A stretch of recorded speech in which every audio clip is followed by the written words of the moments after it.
तो दोस्तों, आप सबका अपने YouTube चैनल पर है।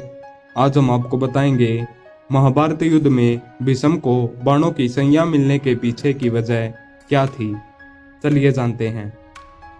महाभारत युद्ध में भीष्म पितामह के बाणों की संज्ञा पर लेटे होने का प्रसंग बहुत ही प्रसिद्ध है। इस प्रसंग के मुताबिक भीष्म को बाणों की संज्ञा पर लेटकर अपनी मौत का इंतजार करना पड़ा था। महाभारत युद्ध से जुड़े प्रसंगों में भीष्म पितामह को बाणों की संज्ञा मिलने के वजह के बारे में भी बताया गया है, जिसकी जानकारी बहुत कम लोगों को पता है।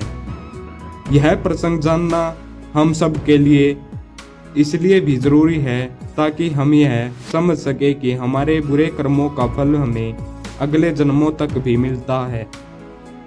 भीष्म पितामह बड़े ही तपस्वी थे। वे पराक्रमी थे। उनका मानना था कि उन्होंने अपने कई जन्मों में कोई बुरा काम नहीं किया है, लेकिन सच यह नहीं था। कहा जाता है कि महाभारत युद्ध समाप्त हो जाने के बाद भीष्म ने भगवान श्री कृष्ण से अपने बाणों की संज्ञा पर पड़े होने की वजह पूछी थी। भीष्म का कहना था कि मैंने अपने पिछले 100 जन्मों तक कोई गलत काम नहीं किया है।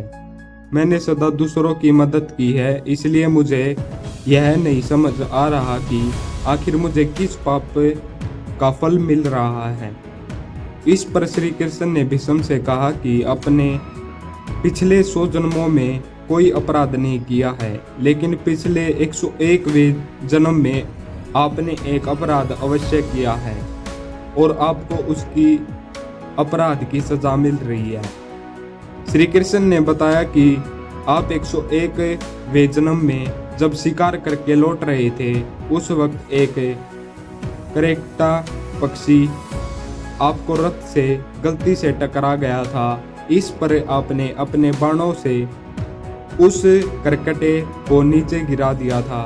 वह पक्षी नीचे कांटों की झाड़ियों में जा गिरा था, जो उसमें 18 दिन तक फंसा रहा। उस पक्षी ने आपको श्राप दिया था कि आप भी एक दिन यह दर्द झेलेंगे। उसके अलावा इस बात का भी उल्लेख मिलता है कि द्रौपदी के चिरहरण के समय चुपचाप सिर झुकाकर बैठे रहने की वजह से भीष्म पितामह को बाणों की संज्ञा मिली थी। ऐसी वीडियो देखने के लिए हमारे चैनल को सब्सक्राइब करें।